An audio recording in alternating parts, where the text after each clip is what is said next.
Hello दोस्तों, नमस्कार। मैं हूं अमय आनंद और आप देख रहे हैं डीएम क्लासेस। दोस्तों, the best coaching mathematics class में आपका स्वागत है। यहाँ पर तो आज हम दोस्तों डिस्कस करने जा रहे हैं इन्वर्टेबल फंक्शन, व्युत्क्रमीय फलन। हमने प्रीवियस वीडियो में डिस्कस किया हुआ था कंपोजिशन ऑफ फंक्शन, फलनों का संयोजन। तो उसी का अगला पार्ट है। उसके बाद फिर हम एक्सरसाइज पे चलेंगे। देखिए, सबसे पहले हम ये डिस्कस करेंगे कि इन्वर्टेबल फंक्शन क्या है, व्हाट इज इन्वर्टेबल फंक्शन, इसको कैसे हम लोग कहेंगे। तो सबसे पहले हम डिफिनेशन पे बात जोड़ देते हैं। ऐसे देखा जाए तो डिफिनेशन का कोई मायने नहीं रहता है मैथमेटिक्स में। आप डिफिनेशन लिख लिए, डिफिनेशन कभी एग्जाम में आता नहीं है। दूसरी बात यह है कि डिफिनेशन को लिखकर आप नहीं समझ सकते हैं। जब तक डिफिनेशन को आप क्या कीजिए कि उसको मोडिफाई नहीं कीजिए तो इससे आपको समझ में नहीं आएगा कि ये डिफिनेशन क्या कह रहा है और कैसे हम लोग इन्वर्स इसको बना रहे हैं, इन्वर्स फंक्शन, इन्वर्टेबल फंक्शन बना रहे हैं। तो हम दोस्तों इसके बाद जैसे डिफिनेशन की डिस्कस करने के बाद एक सुटेबल एग्जाम्पल लेंगे। हमारे नज़र में डिफिनेशन यहाँ पे मायने नहीं है। हाँ, जब एक एग्जाम्पल लेंगे और एग्जाम्पल के थ्रू इसी डिफिनेशन को हम करेंगे। चलिए, बैकग्राउंड के तौर पे आप जान लेते हैं कि इन्वर्टेबल फंक्शन क्या है। तो देखिए, यहाँ पे क्या है कि एक फंक्शन f है, देख रहे हैं, function from x to y। हाँ, तो यहाँ पे आपका डोमेन क्या है, प्रांत क्या है। प्रांत यहाँ पे x है, जबकि कोडोमेन क्या है, सप्रांत क्या है, तो y। व्युत्क्रमीय फलन कहलाता है। इस फंक्शन को आप व्युत्क्रमीय फलन कहिएगा कब, जब एक फंक्शन आप यहाँ पे लेते हैं जी वाई ऑफ, देखिए, फ्रॉम y टू x। अब अभी आप यहाँ पे क्या समझ रहे हैं, ये फंक्शन x टू y है जबकि ये y टू x है। कहने का मतलब है कि इन्वर्टेबल फंक्शन व्युत्क्रमीय फलन उस समय कहलाएगा जब डोमेन कोडोमेन बन जाए। देखिए, डोमेन कोडोमेन बन जाए, कोडोमेन डोमेन बन जाए। इस प्रकार से है, दोनों का अस्तित्व इस प्रकार से होना चाहिए। ये दो बातें तो निश्चित रूप से याद कीजिएगा कि गॉस का मान निकालेंगे तो Ix, हाँ, ये है Ix, मतलब कि यहाँ पे होता है आइडेंटिटी एलिमेंट।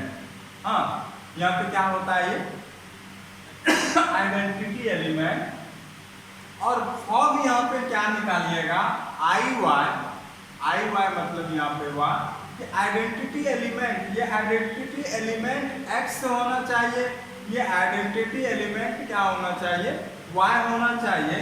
अगर ये दो कंडीशन को फॉलो करता है तो आप कह सकते हैं कि फलन g को f का प्रतिलोम कहते हैं, व्युत्क्रमीय कहते हैं, जिसको f डैश से दर्शाते हैं। देख लीजिए, आप इंग्लिश मीडियम के बच्चे अगर बात कर रहे हैं कि a function f from x to y is defined to be invertible if there exists a function, एक प्रकार का फंक्शन दूसरा प्रकार का किस प्रकार से ला रहे हैं g y to x। आपका क्या हो रहा है कि डोमेन कोडोमेन बन जा रहा है, कोडोमेन डोमेन बन जा रहा है, सच दैट गॉस का मान निकालिएगा Ix, हाँ, आइडेंटिटी एलिमेंट, और फॉर्म का मान निकालिएगा आइडेंटिटी एलिमेंट ऑफ y, हाँ, तभी जाके क्या कहलाएगा, तो इन्वर्टेबल फंक्शन कहलाएगा। तो दोस्तों देखिए, डिफिनेशन के आधार पे हम इसको क्लियरली नहीं समझ सकते हैं। हम एक एग्जांपल लेते हैं और एग्जांपल के थ्रू समझते हैं इसी चीज को जो हमने यहाँ पे बोर्ड में लिखा। अब हम इसी चीज को अगर यहाँ पे एग्जांपल के थ्रू आपको समझाएं तो आपको आसानी से यही डिफिनेशन क्या कह रहा है ये समझ में आ जाएगा। तो आप लोग कंटिन्यू यहाँ पे बने रहिए वीडियो के साथ, ताकि ये डिस्कस हो जाए। आपको बता दें कि कंपोजिशन ऑफ फंक्शन और इन्वर्टिबल फंक्शन ये दोनों एक साथ है।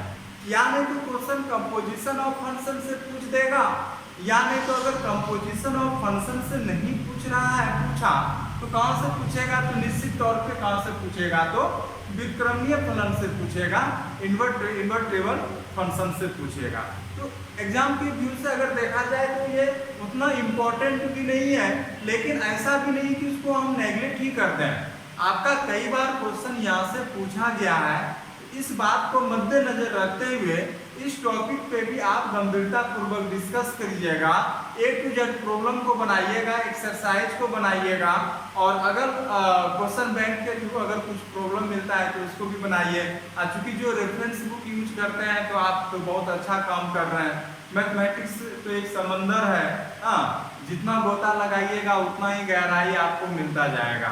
तो आप अगर एनसीईआरटी बना रहे हैं 10 प्रॉब्लम तो ये मत समझिएगा कि हम कंप्लीट कर लिए। तो दोस्तों हम चलते हैं, एक एग्जांपल लेते हैं, उसके बाद फिर हम डिस्कस करते हैं।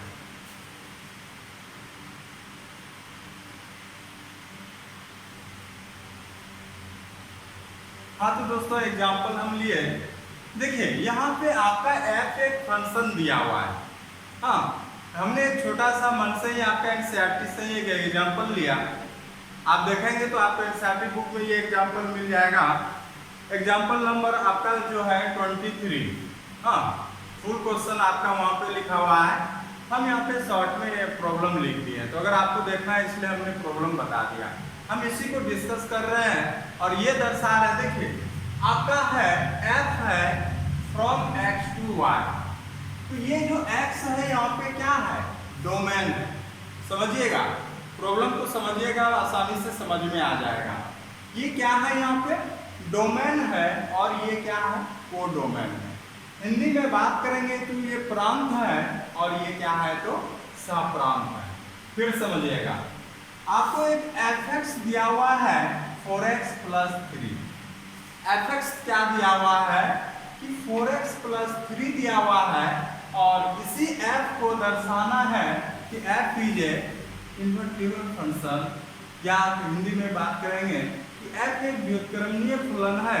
आपको ये दिखाना है, तो कैसे दिखाएं, चलिए हम कुछ स्टेप की बात करते हैं, और जो डिफिनेशन में हम दिए लिखे थे हम उसी को दिखाने का कोशिश करते हैं। तो पहली बात देखिएगा क्या होना चाहिए, देखिए स्टेप 1, अगर यहाँ पे f from x to y है तो हमको एक g फंक्शन जो लाना है वो y को क्या होना चाहिए, x होना चाहिए। हाँ, समझे बात को। तो उसके लिए हम क्या करेंगे, जो fx है ना, हम उसको क्या मान लेंगे, y मान लेंगे। क्योंकि यहाँ पे हमने माना कि लेट fx इक्वल टू क्या, तो 4x + 3 = y। यहां से आप क्या लिख सकते हैं, देखिएगा कि 4x बराबर y - 3 और x equal to y - 3y का तो 4। देखिएगा दोस्तों, अब यहाँ पे जैसे ही आप लिखे x इक्वल टू y - 3/4, अब हम इसके बारे में डिस्कस करने जा रहे हैं। अब इसको क्या आप gy में लिख सकते हैं, क्योंकि यहाँ पे अब किसका मान आ गया, y आ गया ना। x के बदले अब देखिए पहले x को माने y, अब x बराबर क्या हो गया, y - 3/4। तो ये भी जो एक प्रकार का फंक्शन हुआ, ये फंक्शन किसका हुआ, ये function of y, function of क्या हो गया, y। अगर ये फंक्शन ऑफ y हुआ, अब इस प्रकार से समझते हैं कि आप इसको क्या लिख सकते हैं, इसको आप g ऑफ y लिख सकते हैं। क्योंकि आपने f का या पहले ही यहाँ पे ले लिया है फंक्शन, तो अब हम इसको fx तो नहीं लिख सकते क्योंकि आपका ये दूसरा फंक्शन है। तो दूसरा फंक्शन है तो हम इसको g से दर्शाए फंक्शन, क्योंकि ये अब किसका फंक्शन हो गया, तो y का फंक्शन हो गया, तो g ऑफ क्या हो गया, y हो गया। हम लोग अब इसी बात पे गौर करते हैं, इसी बात पे क्या करते हैं, गौर करते हैं। अब यहाँ पे देखिए पहले क्या था, सुनिएगा, पहले था कि आप x का मान यहाँ पे रखेंगे, सुनिएगा, यहाँ पे अगर x का मान रखेंगे तो y का मान निकलेगा। बात समझ रहे हैं ना, क्योंकि आपका प्री इमेज यहाँ पे ये है, तो डोमेन आपका यहाँ पे ये हुआ, तो x का मान रखेंगे तो यहाँ पे y का मान निकलेगा। लेकिन जैसे ही आप अब यहाँ पे G Y equal to Y minus 3/4 equal to X लिखिएगा, अब यहाँ पे x का मान नहीं रखेंगे, यहाँ पे किसका मान रखेंगे, तो यहाँ पे y का मान रखेंगे, तो y का मान रखेंगे, यहाँ पे y का जो भी मान रखिएगा तो x का मान आएगा। तो यहाँ पे आपका डोमेन x था और कोडोमेन y था, जबकि यहाँ पे अगर हम डोमेन की बात करेंगे तो यहाँ पे डोमेन y हो जाएगा और कोडोमेन क्या हो जाएगा x, प्रांत y हो जाएगा, सप्रांत क्या हो जाएगा तो x हो जाएगा। तो कहने का मतलब है कि जैसे इस बात पे आप गए, अब यहाँ पे क्या हो गया, यहाँ पे क्या था आपका, यहाँ पे आपका था क्या कि f(x) from x to y, हाँ x का मान रखते थे तो y आता था, x हो गया था डोमेन प्रांत और y हो गया था सप्रांत कोडोमेन। लेकिन अब देखिए सिचुएशन बदल गया, अब यहाँ पे क्या हो गया कि यहाँ पे अब g के केस में क्या हो जाएगा, y का मान रखिएगा, g का मान रखिएगा y, और यहाँ पे जो रिजल्ट आएगा ये क्या होगा, तो हमने क्या बताया था, परिभाषा आप पलट के आप देखिए, वीडियो बैक कीजिए यार, कॉपी लेके बैठे हैं तो आप कॉपी में देखिए, एक फंक्शन जो लिया था हमने x from x to y, हाँ, और दूसरा फंक्शन इस प्रकार से ले रहे हैं कि g y from y to x, हाँ, तो डोमेन कोडोमेन बन गया, हाँ डोमेन कोडोमेन बन गया, प्रांत सहप्रांत बन गया, सहप्रांत प्रांत बन गया। स्टेप 1 तो आपको समझ में आया होगा, स्टेप 1 आप क्लियर कर दिए। अब हम स्टेप 2 आते हैं, फॉग और गॉफ का मान निकालते हैं। तो पहला स्टेप ये था कि अगर आप गॉफ का मान निकालते हैं और फॉग मान निकालते हैं तो कंडीशन था क्या था कि identity element of x and y आना चाहिए, किसी एक में x का होगा आइडेंटिटी एलिमेंट और एक में आइडेंटिटी एलिमेंट किसका होना चाहिए, y का। तो चलिए हम ये कैसे दिखाते हैं, अब ये हम दिखाने जा रहे हैं आपको।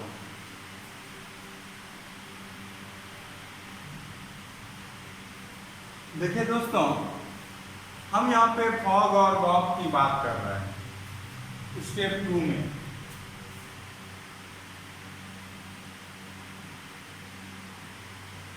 स्टेप 2 की बात कर रहे हैं। अब यहाँ पे आते हैं फॉग, तो ये क्या होना चाहिए, तो आपका IY होना चाहिए, क्या होना चाहिए, तो आपका IY होना चाहिए। हाँ, हम कैसे इसको दिखाएंगे कि ये IY होगा, सवाल ये उठता है हम कैसे दिखाएंगे।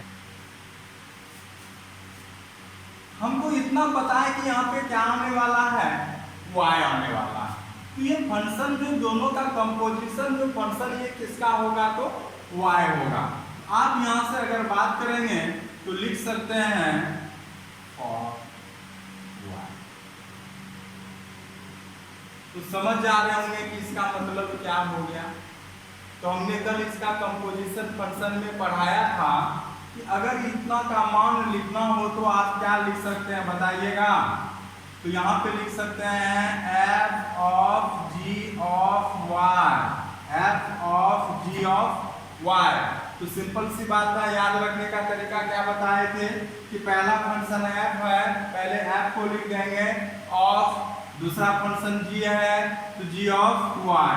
तो यहाँ पे आप कंपोज करके इसको आप ये लिख लिए। अब यहाँ पे आता है, बताइएगा दोस्तों कि अब यहाँ पे f of gy है, f of क्या है, gy है। अब इसका मान आप अभी निकालिएगा, कैसे निकालेंगे, तो अभी आपको पता क्या था, अभी आपको पता था कि fx इक्वल टू कितना था, 4x प्लस कितना तो 3। ध्यान दीजिएगा, अभी क्या था आपके पास कि fx इक्वल टू था 4x प्लस क्या तो 3 था। यहाँ पे देखिए, यहाँ पे अभी आपका प्री इमेज क्या है, मतलब डोमेन क्या है, डोमेन तो यहाँ पे देखिए x है ना, देखिए यहीं पे x जा रहा है ना। लेकिन यहाँ पे अगर हम डोमेन की बात बोलेंगे प्री इमेज की बात बोलेंगे तो यहाँ पे क्या है तो GY है। कहने का मतलब है कि x के जगह यहाँ पे क्या है तो आपका GY है। अब देखते हैं यहाँ पे, चलिएगा, अगर इसी बेसिस पे x था तो यहाँ पे x गया, लेकिन x के बदले में यहाँ पे क्या है तो GY है। अगर इसका मान लिखना चाहेंगे तो f ऑफ GY का मान लिखना चाहेंगे, x के बदले अब क्या रख देंगे तो आप यहाँ पे GY रख देंगे। तो यहाँ x था तो यहाँ हो जाएगा 4 इंटू कितना तो GY प्लस कितना तो 3। अब यहाँ पे GY का मान पता कीजिए कि GY का मान आपका क्या आया था। याद कीजिएगा GY का मान शायद आया था आपका कितना तो, अगर इसको y मानते हैं तो y माइनस 3 बाय क्या तो 4। देखिए यही आया होगा, GY का मान क्या है y माइनस 3 बाय क्या तो 4 आया।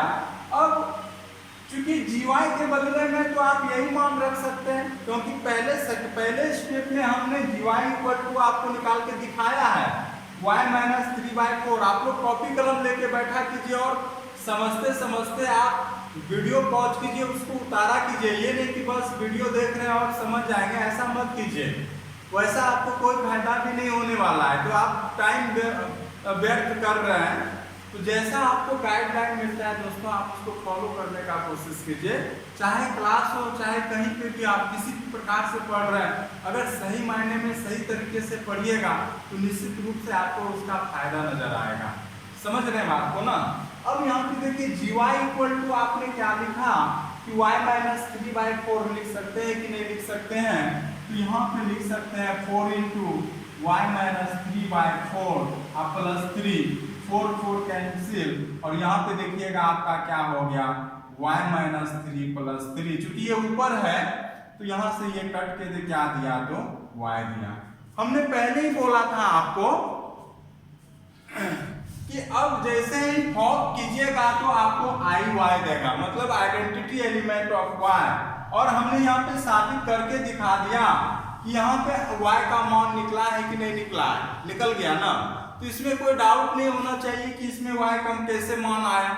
लेकिन जब हम गॉस का मान निकालेंगे, अब इसी में अगर हम बात करेंगे सेकंड, हाँ समझे ना, अगर हम सेकंड बात करेंगे तो आप लोग अगर लिख लिए हैं इसको, तो हम बात करेंगे फॉग का IY आया था तो आइडेंटिटी एलिमेंट ऑफ Y, देखिए हमने Y यहाँ पे दिखाया ना। अब हम बात कर रहे हैं गॉफ का, और गॉफ को हल कीजिएगा तो वहां पे किसका एलिमेंट आएगा दोस्तों, वहां पे X का एलिमेंट आएगा। ये कंफर्म है। तो आपका यहाँ पे डिफिनेशन के आधार पे, हम डिफिनेशन को ही अभी समझा रहे हैं एग्जाम्पल को लेके, हाँ। और समझिए क्या कि जो प्रॉब्लम आएगा वहां पे भी हम इसका डिस्कस करेंगे, हाँ। तो अभी आप पहले इसके थ्योरी को समझ लीजिए कि इन्वर्टेबल फंक्शन क्या है। थ्योरी को अगर आप समझ लेते हैं ना तो प्रॉब्लम आप आसानी से बना लेते हैं, ये आपका बन जाएगा, हाँ। और यहाँ पे देखते हैं, हम बात कर रहे थे फॉग का, आपको दूसरी बार क्या दिखाना है तो यहाँ पे अब दिखाना है तो गॉफ, मतलब G संयोजन F, composition of G and F। अब यहाँ पे क्या होना चाहिए तो आपका ये IX होना चाहिए। क्या होना चाहिए तो IX होना चाहिए।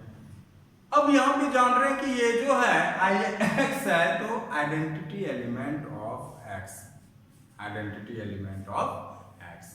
अब यहाँ पे अगर बात करेंगे हम तो G composition F function of X होगा, और इसका अगर मान निकालिएगा, हाँ, क्यों ये X लिए, क्योंकि यहाँ पे X रिजल्ट आएगा, है कि नहीं है, आइडेंटिटी एलिमेंट ऑफ X।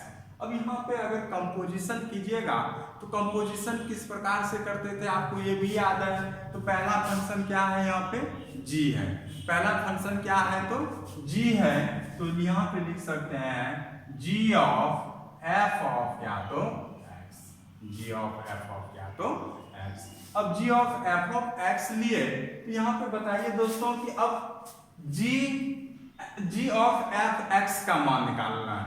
अब यहाँ पे डोमेन क्या है, डोमेन यहाँ पे एफ एक्स आ गया। अब इसका मान कैसे निकालिएगा, बहुत सिंपल है। चलिए यहाँ पे बताइए कि जी वाई का मान क्या था, तो y माइनस 3/4 था कि नहीं था, समझते हैं। y माइनस 3/4 था। याद कीजिए स्टेप 1 कि जी वाई इक्वल टू क्या था, y माइनस 3/4। अब यहाँ पे इस बात पे आते हैं कि y था, तो यहाँ पे देखिए y का मान जा रहा है, f ऑफ y था तो y यहाँ पे जा रहा है, लेकिन g ऑफ y यहाँ पे है, हम f ऑफ y बोल दिए गलती से, g ऑफ y है तो y यहाँ पे जा रहा है।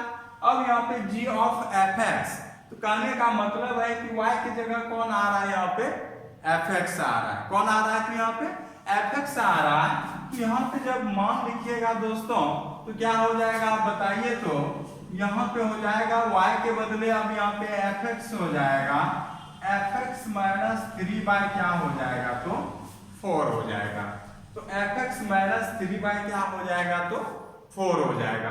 अब इस बात पे चर्चा कर रहे हैं हम यहाँ पे, क्योंकि fx का मान क्या है, अब fx का मान क्या है, तो fx का मान यहाँ पे आपको याद है कि 3x प्लस क्या है, 4। 3x प्लस क्या है, 4 है ना, सॉरी 3x 4x प्लस क्या है, 3 है। हमने उल्टा लिख दिया, कोई बात नहीं, सुधार लेते हैं। 4x प्लस क्या है, 3 है। तो अब fx के बदले क्या मान रखिएगा, 4x फिर 3x नहीं रखिएगा, तो fx के बदले में अब क्या रखिएगा, तो 4x प्लस क्या हो जाएगा, 3 हो जाएगा। हाँ 4x प्लस क्या हो जाएगा, 3 हो जाएगा।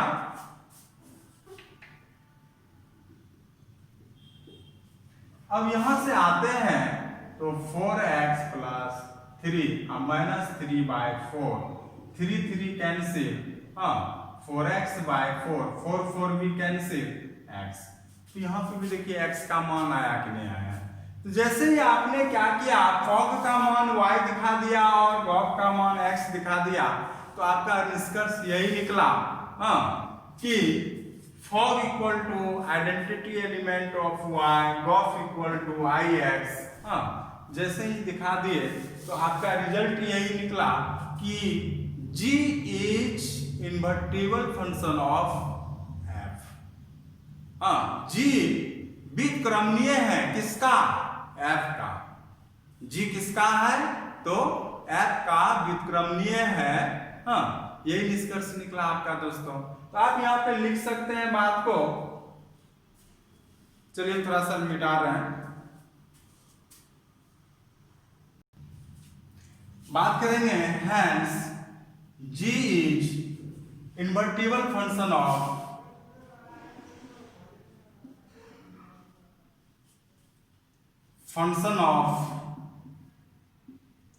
f। अतः g फलन y का, फलन f का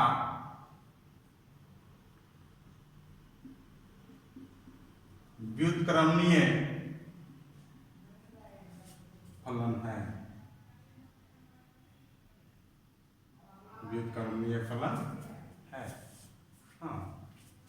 तो ये कितना आसानी से हम लोग दिखा दिए दोस्तों एक एग्जाम्पल को लेके। और शायद जो एग्जाम्पल हमने डिफिनेशन में आपको बताया कि ये चीज करना है और वही चीज यहाँ पे किए।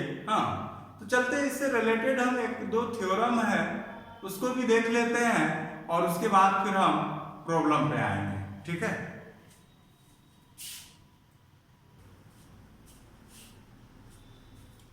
देखिए दोस्तों थ्योरम 1 कहता है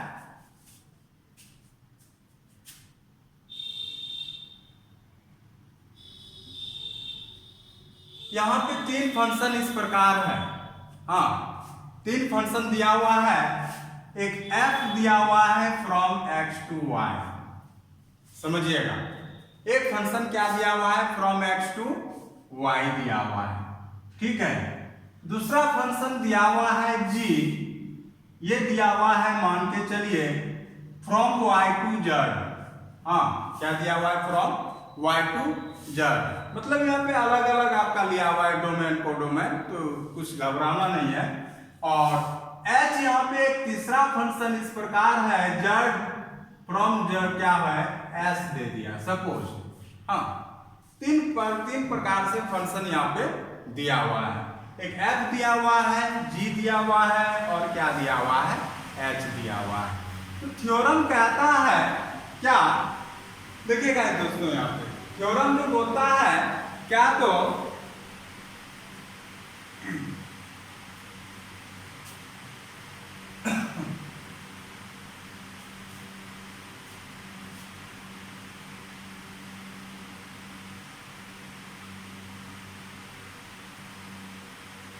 देख रहे हैं,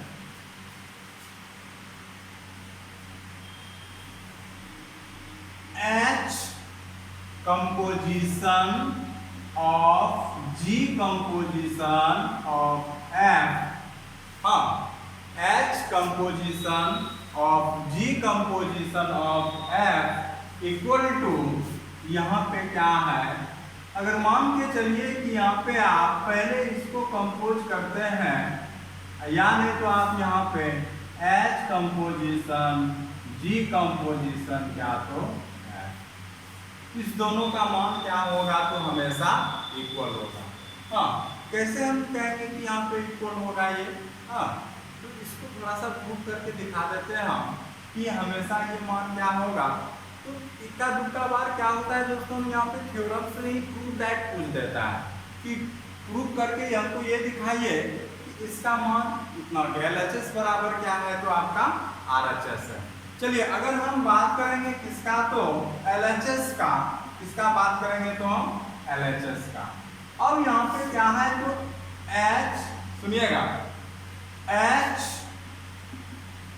कंपोजिशन यहाँ पे है G,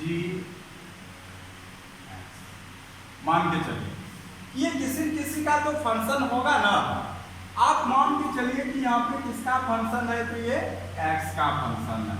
इसका फंक्शन है। तो अब यहाँ पे देखिएगा H कंपोजिशन, अब इसका जब मान निकालिएगा तो क्या लिख सकते हैं? G ऑफ F ऑफ क्या लिख सकते हैं? नहीं लिख सकते हैं क्या? जब दोनों को शामिल कीजिएगा तो डिफिनेशन के आधार पर याद कीजिएगा, यहाँ से G ऑफ F ऑफ क्या, तो अब चूंकि यहाँ पे H कंपोजिशन हो रहा है, यहाँ पे लिख सकते हैं आप H of G of F of क्या, तो F ऑफ क्या, तो X। हाँ, यहाँ से आप ये लिख सकते हैं, तो क्या हो जाएगा? H of X। बात समझे ना? चलिए हम RHS की बात करते हैं।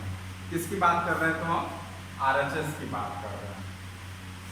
अब RHS क्या है?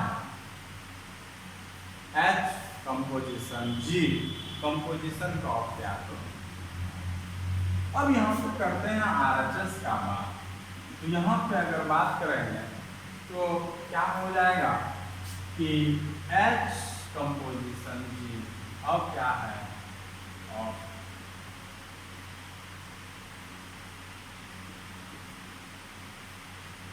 अब देखिएगा दोस्तों,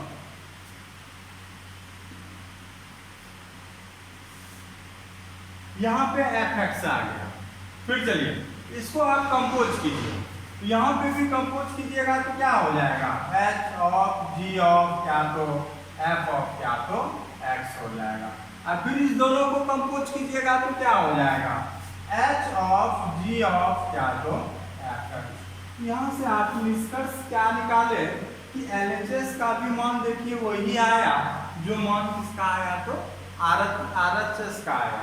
तो आप यहाँ पे लिख सकते हैं hence क्या, तो H composition G composition of F equal to H composition of G composition of F। इस प्रकार से आप इसको क्या कर सकते हैं? तो दिखा देते हैं। बहुत ही सिंपल था इस तरह का कंपोजिशन दिखाना, ये दिखाना, इक्वल दिखाना। चलिए हम बात कर रहे हैं सेकेंड थ्योरम पे। सेकेंड थ्योरम बहुत छोटा ही है, उस पर ज्यादा डिस्कस नहीं करेंगे। उसके बाद फिर हम लोग कुछ प्रॉब्लम पे करेंगे।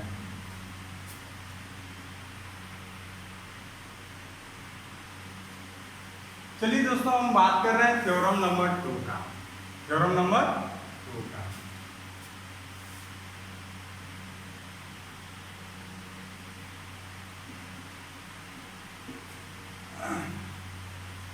थ्योरम नंबर 2 कहता है कि यदि दो फंक्शन इस प्रकार है, एक फंक्शन ले लीजिए, इफ यदि f from x to y and g ले लीजिए आप, क्या यहाँ पे f देखिए x to y जा रहा है और यहाँ पे समझिए कि y से क्या जा रहा है, z जा रहा है। ये g और y एक तरह से दिख रहा है, ये एक्चुअल में y है। जैसे आप पहली बार लिए कि ये फ्रॉम x to y जा रहा है, ये y to क्या जा रहा है, z। तो यहाँ पे क्या है कि ये दोनों, अगर सपोज यहाँ पे f संयोजन g का अगर आप यहाँ पे इन्वर्स निकाले, हाँ देखिए थ्योरम क्या कहता है, फॉर इन्वर्स, यहाँ पे जो हो जाएगा पलट के लिखिएगा, g इन्वर्स संयोजन कंपोजिशन, यहाँ पे हो जाएगा f इन्वर्स। रिजल्ट क्या निकला आपका देखिएगा, बहुत ये यहाँ पे मिस्टेक मत कीजिएगा। अगर यहाँ पे f पहले है तो f यहाँ पे बाद में हो जाएगा, और g अगर बाद में है तो यहाँ पे g क्या हो जाएगा, पहले हो जाएगा। दूसरा केस, अगर यहाँ पे निकालना चाहते हैं कि गॉस और संयोजन यहाँ पे इन्वर्स है, तो यहाँ पे जो बाद वाला फंक्शन है पहले आ जाएगा। तो अब यहाँ पे कौन है बाद वाला फंक्शन, f है ना, f है तो यहाँ से हो जाएगा क्या, तो f इन्वर्स कंपोजिशन, और यहाँ से क्या हो जाएगा, g इन्वर्स। हाँ, तो इस तरह का आपको रिजल्ट यहाँ पे याद रखना है दोस्तों।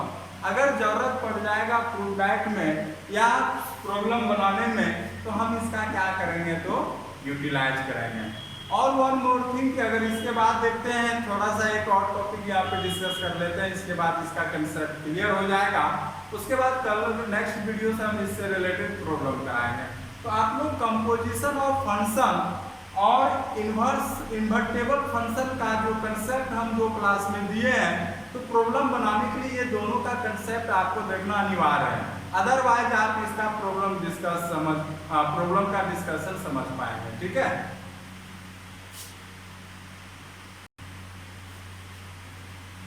देखिए दोस्तों, हमने अभी जो डिस्कस किया था इसी को फिर से हम डिस्कस करने जा रहे हैं। कोई भी फंक्शन f इन्वर्टेबल कब कहलाएगा, व्युत्क्रमणीय कब कहलाएगा, जब f of x from y और g of y from x, यही होना चाहिए ना, कि f x और y g इस प्रकार है,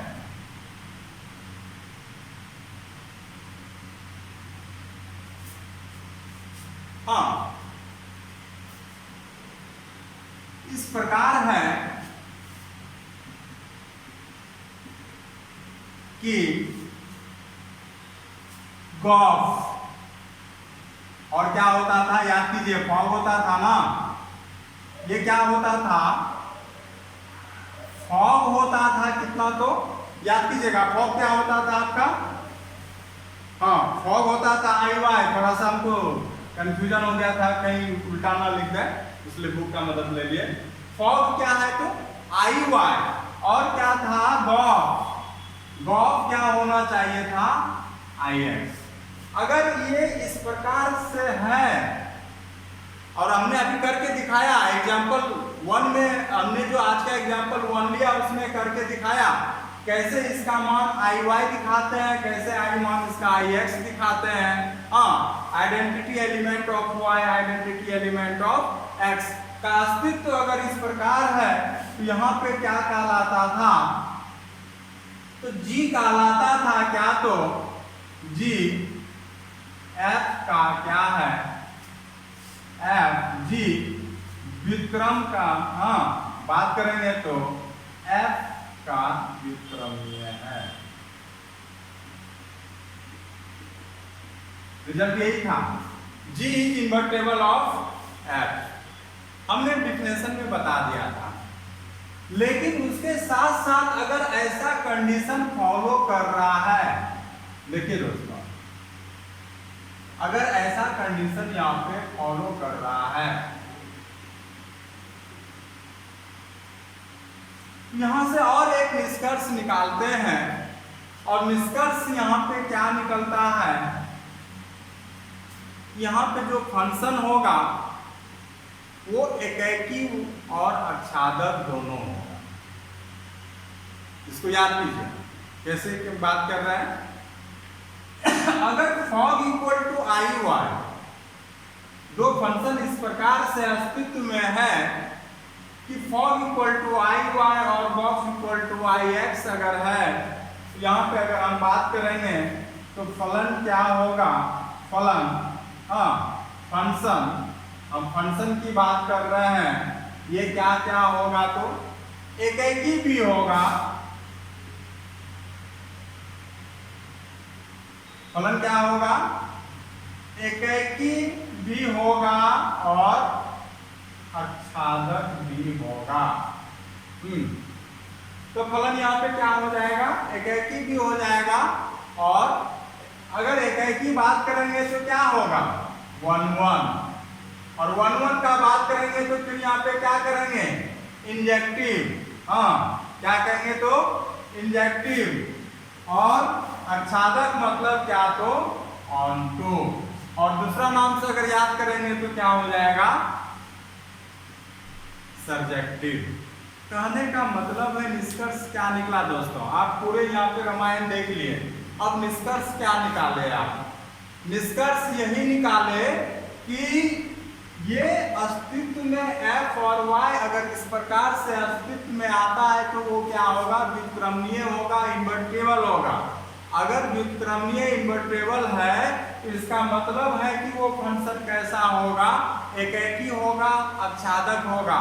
अब इसका उल्टा समझते हैं कि अगर वो फंक्शन एकैकी व आच्छादक नहीं है तो इसका मतलब है कि वो व्युत्क्रमणीय नहीं होगा, इन्वर्टेबल नहीं होगा। तो दोस्तों, हमने सही तरीके से आपको डिस्कस किया कंपोजिशन ऑफ फंक्शन, फलन का संयोजन और इन्वर्टेबल मैट्रिक्स, सॉरी मैट्रिक्स नहीं, इन्वर्टेबल फंक्शन। आप ये दो वीडियो देख लीजिए और नेक्स्ट वीडियो से हम इसका प्रॉब्लम कराने जा रहे हैं। जब आप कंसेप्ट क्लियर रखिएगा तो प्रॉब्लम में आपको कहीं कोई दिक्कत नहीं होगा, ये मेरी गारंटी है। अगर आप नहीं कंसेप्ट क्लियर रखते हैं तो आपको प्रॉब्लम होना अनिवार्य है, इसका कोई सोल्यूशन नहीं है। तो हम आपसे यही निवेदन करते हैं कि अगला वीडियो जब भी आप देखिए तो ये फर्स्ट 2 वीडियो, प्रीवियस 2 वीडियो को आप जरूर देख लिया कीजिए। आज इतना ही दोस्तों, आप लोग को बहुत बहुत